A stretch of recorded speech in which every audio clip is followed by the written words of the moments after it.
میں انشاءاللہ پوری کوشش کروں گا کہ اہل بیت کے عقائد آپ کے سامنے پیش کروں. آئیے ذرا توحید سے متعلق بھی پیش کر دوں اگر سننا چاہیں گے. میں جانتا ہوں موضوع خشک توحید کا، لیکن آپ کی محبتوں کی نظر کر رہا ہوں. اہل بیت کے ماننے والے اہل بیت کے تمام عقائد کو ویسے ہی مانتے ہیں جیسے آل محمد نے کہا ہے.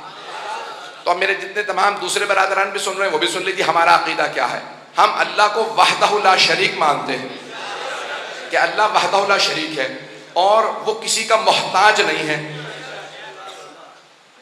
اللہ الصمد، جیسے توحید میں سورہ اخلاص میں کہا اللہ الصمد، صمد یعنی جو کسی کا محتاج نہ ہو. اللہ محتاج نہیں، نہ وہ کسی شے میں حلول کرتا. ایک بات یہاں پہ روک کے اور کہہ دوں، اگر برا لگے تو مجھے پھر بھی پرواہ نہیں، کیونکہ میں جو اپنی ذمہ داری اور فریضہ سمجھتا ہوں میں امام زمانہ کو جواب دوں وہ عقیدہ پیش کروں گا.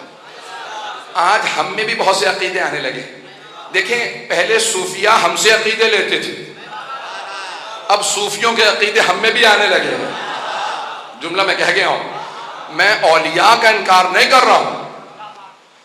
میں یہ جو اولیاء ہیں یعنی ائمہ علیہ السلام کے علاوہ جو مقرب اللہ کے بندے ان کا انکار نہیں کر رہا ہوں، لیکن صوفیوں کے عقیدے نہ اپنائیں، اپنا عقیدہ صوفیوں کو دیں. نہیں پہنچا سکا ہوں، بہت سے چہرے ابھی بھی بنے ہوئے ہیں، توجہ سے سنیے گا. ان کا عقیدہ یہ ہے کہ اللہ اولیاء یہ جو بڑے بڑے صوفیاء ان کے اندر حلول کر جاتا ہے. وہ جو عیسائیوں کا نظریہ حلول سمجھتے ہیں، عربی کی اصطلاح ہے. وہ کہتے ہیں جناب عیسیٰ میں، عیسائی کہتے ہیں جناب عیسیٰ میں اللہ اتر آیا. The Christ in Jesus is God. وہ کہتے ہیں کہ جو جیسس کرائسٹ کہتے ہیں وہ جو جناب عیسیٰ کے اندر کرائسٹ ہے وہ اللہ. تو اللہ بول رہا ہے اسی لیے وہ ابن اللہ ہے. بہت سے ہندو کے بھی ایسے ہی ہیں کہ اللہ معاذ اللہ خدا اتر آتا ہے، ایشور اتر آتا ہے لوگوں کے اندر.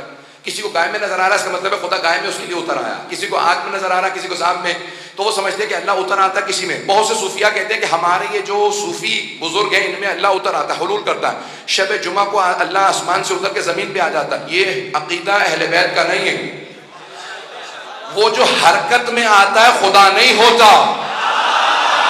حرکت ایک مکان میں ہوتی ہے، جو زمان و مکان میں ہو وہ حرکت کرتا ہے. زمان و مکان، ٹائم اینڈ اسپیس. مجھے پتا ہے یہاں کے بہت سے بچے انگریزی میڈیم میں ہیں اس لیے الفاظ استعمال کرتا رہوں گا. ٹائم اینڈ اسپیس، زمان و مکان، جگہ.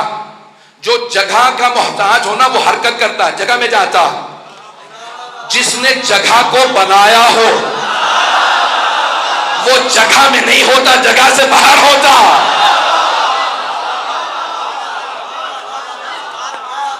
پہنچتے رہیں گے میرے سارے برادر، خصوصاً میرے بچے خاص طور سے سنیں گے. تو اللہ حلول نہیں کرتا. حلول کا ایک اور مطلب ٹو ڈیزولو انٹو تھنگس، کسی چیز میں حل ہو جانا.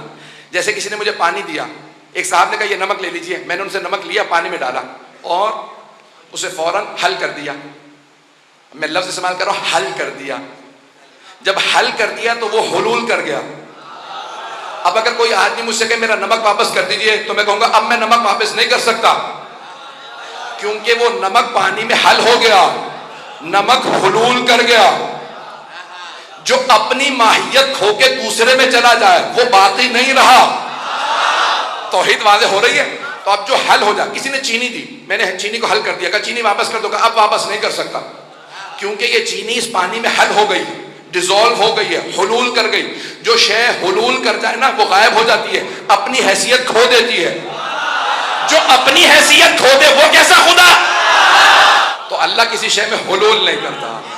تو اب یہ صوفیوں کا نظریہ ہے کہ اللہ حلول کر جاتا ہے. صوفی صاحب میں آ گیا.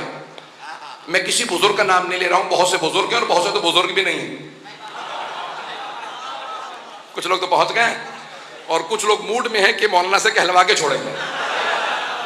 نام کہلوائے بغیر پہنچ جائیے گا خدا رہا. تو اب میں پیش کر رہا ہوں، کوئی بھی وضاحت کروں گا تو اس میں اشارہ اگر زیادہ اللہ نہ کرے کہ میرے منہ سے کوئی بات نکل جائے. پروردگارہ میری مدد فرما کہ میں تیری توحید کو ایسے پیش کروں جیسے تو چاہ رہا ہے. اب یہ کسی نے کہا کہ بھئی ایک اصطلاح ہے ہمارے ہاں چلتی ہے 11 یا آگے پیچھے کوئی تاریخ اگر ہو. پہنچ گئے؟ بات واضح ہو گئی. تو ان کے القاب میں سے ایک لقب ہے، ہاتھ کو کہتے ہیں فارسی میں 10. تو 10 کی یا اس طرح کہ میں کوئی اور اس سے زیادہ وضاحت نہیں کر سکتا. تو کہتے ہیں کیسے بنے؟ وہ کہا کہ وہ اللہ کے ساتھ جنت میں سیر کر رہے تھے، اللہ کا پاؤں پھسل گیا انہوں نے ہاتھ پکڑ کے سنبھال لیا. اللہ نے کہا آج سے تو ہی. پتہ نہیں لوگ پہنچے یا نہیں پہنچے. ایسی توحید کے ہم قائل نہیں. ہم آل محمد کے ماننے والے, ہم علی مشکل کشا کے ماننے والے. توجہ توجہ, ہم مشکل کشا کے ماننے والے. ان سے کسی نے پوچھا یا علی آپ نے خیبر کا در کیسے اٹھایا؟ کہا قدرت الہی بول رہی تھی. جو خیبر کا در اکھاڑ کے بھی کریڈٹ نہ لے بلکہ کہے اللہ نے ایسی ولایت دی ہے. لوگ نہ جانے کیا کچھ لکھ دیتے, وہ اپنے متعلق پتہ نہیں کیا کچھ کہہ دیتا. اگر علی کے علاوہ کوئی اور ہوتا خیبر کا در اکھاڑنے والا, پتہ نہیں لوگ ہے یا نہیں. اب سمجھ میں آیا اللہ کیوں ایسوں ہی کو بناتا ہے. نہیں پہنچا سکتا. توجہ توجہ ہو سارے مجمع کی. عزیزان گرامی, انبیاء علیہ السلام نے معجزات دکھائے. جناب عیسیٰ نے مردوں کو زندہ کیا. جب مردے زندہ کیے تو بہت سے عیسائیوں نے کہا یہ ابن اللہ, یہ اللہ کا بیٹا. جناب عزیر کو یہودیوں نے کہہ دیا یہ اللہ کا بیٹا. جن انبیاء نے چھوٹے چھوٹے معجزات دکھائے تھے, لوگ ہیں یا نہیں, مولا میری مدد فرمائیں گے یا علی ادرکنی. جن انبیاء نے چھوٹے چھوٹے معجزات دکھائے تھے نا, جناب عیسیٰ نے مردہ زندہ کیا, جناب موسیٰ نے سنگریزے اٹھائے, بڑے بڑے انبیاء علیہ السلام نے مختلف, جناب داؤد نے لوہے کو ہاتھ سے چیر دیا. انبیاء نے چھوٹے چھوٹے معجزات دکھائے تو بہت سے ان کے ماننے والے انہیں خدا کہنے لگے. علی مرتضیٰ نے اشارہ کیا سورج پلٹ آیا. رسول خدا نے اشارہ کیا چاند کے 2 ٹکڑے ہو گئے. جناب سیدہ کی در پہ ستارہ آ گیا. توجہ, علی نے خیبر کا در اکھاڑا, مرحب حارث اندر کو پچھاڑا, اور ایسے ایسے معجزات دکھا کے کسی کو مارا پھر زندہ کیا. زندہ کا جنازہ پڑھایا وہ مردہ ہو گیا. تو اب سب کہنے لگے نا چھوٹے چھوٹے معجزات دکھانے والے خدا, تو یہ کیسے خدا نہیں؟ تو میرے مولا نے ہر معجزہ دکھانے کے بعد سجدہ شکر کیا. بھائی میں معجزہ دکھا کے سجدہ شکر کر کے بتا رہا ہوں میں خدا نہیں ہوں, اس نے مجھے ولایت دی ہے. توحید پہنچائی ہے تو آل محمد نے پہنچائی. پہنچ رہے ہیں ذرا عزیزان گرامی. یہ توحید, ہم یہ نہیں کہتے توحید بچائی ہے, ذات توحید کو کوئی نہیں بچا سکتا. بھائی دیکھیں کربلا نہ ہوتی خدا پھر بھی ہوتا, لیکن ماننے والا کوئی نہ ہوتا, نہیں پہنچا سکا. اگر معاذ اللہ, میں گستاخی نہیں کر رہا ہوں, کربلا نہ ہوتی خدا پھر بھی ہوتا, ماننے والا کوئی نہ ہوتا. تو حسین ابن علی نے ذات توحید کو نہیں بتایا, اللہ کو نہیں بچایا, کلمہ توحید کو بچایا. اللہ تو ہوتا, کوئی لا الہ الا اللہ کہنے والا نہ ہوتا. اب سمجھ میں آیا بیعت کیوں نہیں کی. یہ بیعت حسین کا معاملہ نہیں تھا, توحید کا معاملہ تھا. حسین کو پتا تھا میں نمائندہ پروردگار ہوں, میں بیعت کر لوں تو اس کا مطلب ہے کہ نمائندہ الہی نے بیعت کر لی. عزیزان گرامی, اس لیے کبھی بھی بیعت ممکن ہی نہیں تھی. دوبارہ توہین مقصود نہیں ہے. اور بہرحال امام ابو حنیفہ کا واقعہ کہ وہ جب کوفے واپس آ گئے تو پڑھا رہے تھے, تو پڑھاتے پڑھاتے انہوں نے ایک مرتبہ کہا, امام ابو حنیفہ نے اپنے شاگردوں سے کہا میں امام صادق کا شاگرد ہوں, لیکن میں اپنے استاد کی 3 باتوں کو نہیں مانتا. وہ کہتے ہیں کہ اللہ ہے لیکن نظر کبھی نہیں آئے گا. یہ کیسے ہو سکتا؟ جو شے ہے وہ نظر آنی چاہیے. تو میرا عقیدہ یہ ہے, وہ یہ کہنے لگے ہم روز قیامت خدا کو دیکھ لیں گے. آج ابھی تک بہت سے مسلمانوں کا یہ عقیدہ ہے. کیوں؟ کیونکہ بزرگوں نے دے دیا.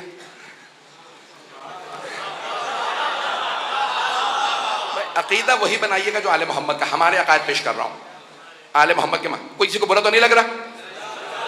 سنیں گے حضرات؟ عزیزان گرامی, انہوں نے کہا کہ میں اپنے استاد سے 3 باتوں میں اختلاف کرتا ہوں. پہلے وہ کہتے ہیں اللہ ہے, نظر کبھی نہیں آئے گا.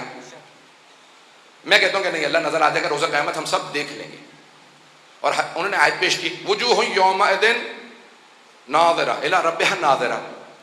اس دن چہرے گھبرائے ہوئے ہوں گے اور اپنے رب کو دیکھ رہے ہوں گے. کا قرآن کی آیت ہے کہ لوگ چہرے اللہ کو دیکھ رہے ہوں گے. چھٹے امام سے پوچھا مولا اس کی تفسیر کیا ہے؟ آیت قرآن کی کہ اس دن چہرے پریشان ہوں گے، اپنے رب کو دیکھ رہے ہوں گے. کہا یہ ظاہری دیکھنا نہیں ہے. کہا یہاں دیکھنے سے مراد یہ ہے کہ اللہ کی رحمت کے منتظر ہوں گے. نہیں پہنچا سکا.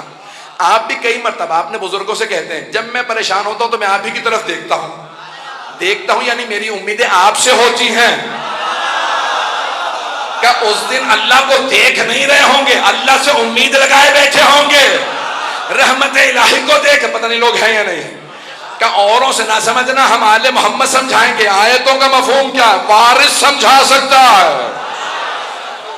تو پہلا اعتراض کہ بھئی ہم روز قیامت اللہ کو دیکھ لیں گے. دوسرا اعتراض انہوں نے کیا، انہوں نے کہا کہ امام صادق علیہ السلام فرماتے ہیں کہ ہم اپنے افعال کے ذمہ دار خود ہی ہیں. ہم نیکی کریں تو ہمیں ثواب ملے گا، برائی کریں گناہ کریں تو عذاب ملے گا. یہ کیا بات ہوئی؟ ان اللہ علی کل شیء قدیر، قرآن کی آیت ہے. ہر چیز پہ وہ بھی آیت ہی پیش کر رہے ہیں. اللہ فرما رہا ہے کہ وہ ہر چیز پہ قدرت رکھتا ہے. جب وہ ہر چیز پہ قدرت رکھتا ہے تو جب میں گناہ کر رہا تھا مجھے روک سکتا تھا.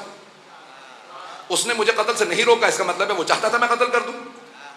تو اللہ چاہتا تھا اس لیے میں نے گناہ کیا. اب میں اپنے افعال کا ذمہ دار نہیں. تیسرا اعتراض، انہوں نے کہا تیسرا اعتراض یہ ہے کہ وہ فرماتے ہیں کہ امام صادق السلام فرماتے ہیں کہ روز قیامت شیطان جہنم میں جائے گا اور وہاں اسے عذاب ملے گا. میں نہیں مانتا. کیوں نہیں مانتے آپ؟ کبھی اس لیے نہیں مانتا کیونکہ شیطان بنا ہے آگ سے اور جہنم میں بھی آگ ہے. تو آگ کو کیا نقصان پہنچا سکتی؟ شیطان کو کہیں اور ہی بھیجا جائے گا. اب میں کچھ نہیں کہہ رہا ہوں. تو انہوں نے کہا شیطان جہنم میں نہیں جا سکتا کیونکہ آگ کو کیا نقصان پہنچا گی. اب تک تو سب سن رہے تھے، اب شاگرد بیچارے آیتیں سن رہے تھے، سب کے سب confused.com بنے ہوئے تھے. اتنے میں وہاں پہ امام صادق علیہ السلام کے ایک شاگرد موجود تھے، نام تھا بہلول دانا. انہوں نے ایک مٹی کا ڈھیلا اٹھا لیا اور اٹھا کے سر میں دے مارا. اچھا جیسے ڈھیلا سر میں لگا وہ چکرا کے ممبر سے نیچے ہوتا رہا ہے. میں یہی کہوں گا اور تو کچھ نہیں. انہوں نے کہا میں نے خود اپنی آنکھوں سے دیکھا یہ جو بہلول ہے نا اس نے مجھے پتھر مارا. پکڑو اسے. سارے شاگرد ان کے پیچھے. اب وہ بیچارے بوڑھے آدمی دوڑنے لگے گلیوں میں کوفے کی. سارے شاگرد ان کے پیچھے، وہ آگے آگے. اب کتنی دیر دوڑتے؟ اور ویسے بھی بیچارے کو بھاگنے دوڑنے کی عادت تو تھی نہیں. لوگ ہیں نہیں، بات پہنچ رہی ہے. تو کچھ ہی دیر میں شاگردوں نے پکڑ لیا اور سب پیٹنے لگے انہیں. جب مارنے لگے تو انہوں نے کہا کیا بات ہے، کیوں مار رہے ہو؟ کہا تم نے ہمارے استاد کو مارا. اب وہ اس حالت میں بھی جو امام کا شاگرد ہوتا کیسا ہوتا، اس حالت میں بھی پلٹ کے کہتے ہیں البینۃ علی المدعی. پیغمبر نے فرمایا ہے کہ جو مدعی دعویٰ رکھنے والا وہ گواہ لے کے آتا پھر جرم ثابت ہوتا. جس کا میرے خلاف دعویٰ ذرا اسے تو لے کے آؤ. میں نے تم لوگوں کو تو نہیں مارا، جسے مارا ذرا اسے لے کے آؤ. وہ چاہ رہے تھے عدالت لگ جائے، جواب سب کے سامنے دو. پتہ نہیں بات پہنچ رہی ہے نہیں پہنچ رہی. تو انہوں نے کہا البینۃ علی المدعی، جس نے میرے خلاف دعویٰ کیا ذرا اسے لے آؤ. انہوں نے کہا ٹھیک ہے قاضی کے پاس لے چلتے ہیں. انہیں پکڑا، گھسیٹنے لگے. سارا کوفہ جمع ہو گیا. کہا کیا ہوا؟ کہا امام ابو حنیفہ کا کیس ہے، عدالت میں جا رہا. فوراً پہنچے. کہا کیا بات ہے؟ قاضی نے کہا لے کے آؤ. دعویٰ کرنے والا کون ہے، مدعی کون؟ کہا لے آ. کہا یہ دعویٰ رکھتے ہیں. کہا کیا معاملہ ہے؟ قاضی نے پوچھا. کہا بھئی اس نے مجھے پتھر مارا. قاضی نے فوراً سوال کیا بہلول دانا سے، آپ نے پتھر مارا ہے؟ کہا. کہا پتھر مارا ہے؟ کہا. کہا اقرار تیسری دفعہ کرو کہ جانتے ہو سزا ہے؟ کہا ایک منٹ رک جاؤ، پہلے ذرا مجھے سوال کرنے دو. پتھر مارنے سے ہوا کیا ہے تمہیں؟ کہا تمہیں لوگ صحیح کہتے ہیں تم پاگل ہو. بھائی پتھر لگا میرے سر میں درد ہو رہا. کہا اگر تو درد دکھا دے نا تو پھر مجھے سزا دلوا دے. اگر تو درد دکھا دے. اس نے کہا بھائی درد دکھانے والی شے نہیں ہے، درد کو محسوس کیا جاتا. کہا تو نے تو کہا تھا جو شے ہو نظر آنی چاہیے. خدا بھی ہے نظر نہیں آتا، محسوس کیا جاتا ہے. توجہ ہے نہیں کرا. میں توحید اہل بیت کو پیش کر رہا ہوں. تو کہا بھائی تم نے تو کہا تھا جو شے ہے وہ نظر آنی چاہیے، اللہ بھی ہے، اللہ نظر آنا چاہیے. کہا نہیں درد نظر نہیں آتا، تم بات کو ٹال رہے ہو. کہا میں کوئی بات نہیں ٹال رہا. کہا نہیں تم نے مجھے پتھر مارا، تمہیں سزا ملنی چاہیے. کہا اچھا پتھر مارا، پتھر کس چیز کا بنا ہوا تھا؟ کیا پتھر مٹی کا ڈھیلا تھا اور کیا تھا؟ کہا تم کس چیز سے بنے ہو؟ کہا میں بھی مٹی سے بنا ہوں. کہا تم نے تو کہا تھا ہم جنس کو نقصان نہیں پہنچاتا. آگ کو نقصان نہیں پہنچا سکتی. جب آگ کو نقصان نہیں پہنچاتی تو پھر مٹی کو کیسے نقصان پہنچا رہی ہے؟ اگر بات پہنچ گئی ہو تو کہا کہ مٹی کو نقصان پہنچا رہی ہے، آگ کو عذاب دے سکتی ہے. کہ تم بات مت ڈالو، تم نے مجھے پتھر مارا ہے، ابھی تم نے اقرار بھی کیا. کہاں پتھر مارا، لیکن یہ بتاؤ تم نے تو کہا تھا ہر انسان جو کام کرے وہ اس نے نہیں کیا، خدا نے کروایا. تم خدا سے جا کے لڑو، اس نے میرا ہاتھ نہیں روکا، وہ چاہتا تھا میں تجھے ماروں. توجہ فرما رہے تھے کہ رامی آل محمد کے ماننے والوں کا عقیدہ توحید کیسا ہونا چاہیے؟ ہمارا عقیدہ توحید درست ہو. اللہ خدا کسی میں حلول نہیں کرتا. اے جانے گرامی اللہ سبحانہ و تعالی حرکت نہیں کرتا. پوچھا مولا یہ جو اللہ نے کہا کہ یرد اللہ اغضب و اضحک، مثال کے طور پہ اللہ غضبناک بھی ہوتا ہے راضی بھی ہوتا ہے. تو اللہ راضی کیسے ہوتا ہے، غضبناک کیسے ہوتا ہے؟ ہم مسکراتے ہیں جب راضی ہوتے ہیں، ناراض ہوتے ہیں تو ہم چہرہ بنا لیتے ہیں. تو اللہ بھی راضی ہوتا ہے تو کیسے اظہار کرتا ہے؟ اور اتنے لوگ ہیں، کسی سے راضی ہو رہا کسی سے ناراض. ایک ہی وقت پتہ نہیں لوگ ہیں یا نہیں ہیں. اتنے عزادار موجود ہیں، اللہ سب سے راضی ہو رہا ہے، اور اتنے مخالفت کر رہے ہیں، سب سے ناراض ہو رہا ہے. ایک ہی وقت میں اتنوں سے راضی اتنوں سے ناراض تو کیسے؟ کہ اللہ کی رضایت اس کا ثواب ہے. جب وہ راضی ہوتا ہے تو ثواب دیتا ہے، جب غضبناک ہوتا ہے تو عذاب دیتا ہے. اس پہ کوئی بھی حالت طاری نہیں ہوتی. یہ حالتیں طاری جسم پہ ہوتی ہیں، وہ جسم نہیں ہے، اس لیے اس پہ حالت طاری نہیں ہوتی. یہ حالتیں اس نے عطا کی ہیں. لیکن اس نے کوئی مخلوقات خلق کی ہیں. کتاب التوحید ہے شیخ صدوق کی، باب کا نمبر ہے 15، وہاں پہ چھٹے امام سے روایت ہے کہ لیکن اللہ نے کچھ مخلوقات خلق کی ہیں جنہیں اللہ نے کہا یہ ہے وجہ اللہ. اگر وہ کسی سے راضی ہو تو اللہ راضی ہو جاتا، اور اگر وہ ناراض ہو جائے تو خدا ناراض ہو جاتا. اب جس نے رضی اللہ عنہ بننا ہو وہ وجہ اللہ کو راضی کر لے. گرامی ہمارے عقائد وہ ہونے چاہیے جو آل محمد نے بتائے ہیں. تو ہم توحید کے ماننے والے ہیں، اور توحید کو سمجھنا ہو تو آل محمد سے سمجھنا. وہ بتائیں گے توحید کیا ہے، مولا کے خطبے بتائیں گے. جناب امیر اپنی ایک وصیت میں کہتے ہیں اے میرے لخت جگر محمد حنفیہ، اگر اللہ کے علاوہ اور بھی کوئی خدا ہوتا لَأَتَتْكَ رُسُلَهُ، تو اس کے بھی رسول تیرے پاس آتے، وہ بھی اپنے رسولوں کو بھیجتا. وہ کہتا ارے یہ اللہ اپنے آپ کو منوائے چلا جا رہا ہے تو میں بھی منواؤں، میں بھی رسول بھیجتا ہوں. کہ کسی نبی کا یہ نہ کہنا کہ اللہ کے علاوہ اور کوئی خدا ہے یہ خود ایک دلیل ہے کہ 1,24,000 انبیاء ایک کے بعد ایک آتے رہے، سبھی کہتے رہے لا الہ الا اللہ لا الہ الا اللہ. نہیں پہنچا سکا. اگر ایک بچہ باہر سے آئے اور کہے کہ حادثہ ہو گیا یا آگ لگی ہے، میں نے وہاں پہ مثال دی تھی، تو آپ سب کے سب مانیں گے کہ بچہ آیا ہے شاید جا کے دیکھ لیں. کچھ کہیں نہیں ہم نہیں جاتے، بچہ ہے، اتنے میں دوسرا بچہ آ جائے اور وہی بات دہرائے. کچھ لوگ پھر بھی کہیں گے ارے بچے ہیں کیا ضرورت ہے، اتنے میں تیسرا بچہ آ جائے، پھر چوتھا، پانچواں، 10، 12، 14، 1,24,000. عزیزان گرامی یہ 10، 12، 14 بچے ہی آ جائیں گے نا تو آپ کہیں گے نہیں باہر جا کے دیکھو کچھ نہ کچھ ہوا ہوگا. ارے بچے نہیں، مولا فرما رہے 1,24,000 معصوم نبی سب ایک ہی بات دہرا رہے ہیں لا الہ الا اللہ. مولا فرماتے ہیں اگر اللہ کے علاوہ اور کوئی خدا ہوتا تو وہ کہتا میں بھی منواؤں. یہ سارے انبیاء لوگ انہیں مارتے رہے لیکن وہ دہراتے رہے لا الہ الا اللہ. مولا فرماتے ہیں یہ خود دلیل ہے اللہ کے علاوہ اور کوئی معبود نہیں. اور امام حسین کا سر نیزے پہ بلند کر دیا گیا، وہاں سے بھی کہہ رہے ہیں لا الہ الا اللہ. عزیزان گرامی آپ ہی کے کراچی کے بہت بڑے ایک شاعر نام شاید لینا توہین نہ ہو، مرحوم ہو چکے ہیں، کمیونسٹ ہو گئے تھے، نام پتہ نہیں شاید لے لوں، جوش ملی آبادی، اردو ادب کا بہت بڑا نام، کمیونسٹ ہو گئے تھے، خدا کا انکار کر دیا تھا۔ اب آخر عمر میں دوبارہ مجلسوں میں آنے لگے، مرثیے پڑھنے لگے، تو ایک صاحب نے جا کے کہا جوش صاحب آپ تو کمیونسٹ ہو گئے تھے، خدا کا انکار کر دیا تھا، یہ دوبارہ مجلسوں میں کیوں آنے لگے؟ کہا ارے میں نے تو خدا کا انکار کر دیا تھا، لیکن مجھے حسین ابن علی نے خدا کو ماننے پہ مجبور کر دیا۔ کہا امام حسین نے کیسے مجبور کیا؟ کہا عصر عاشور میں ایک سجدہ تھا جو بار بار کہہ رہا تھا اگر خدا نہ ہوتا تو اتنے ظلم کے بعد بھی حسین سجدہ کیوں کرتے؟ پتہ نہیں بات پہنچا پایا ہوں یا نہیں۔ عزیزان گرامی، اہل بیت کے ماننے والوں کے عقائد وہی ہونے چاہیے جو انہوں نے ہمیں بتائے ہیں۔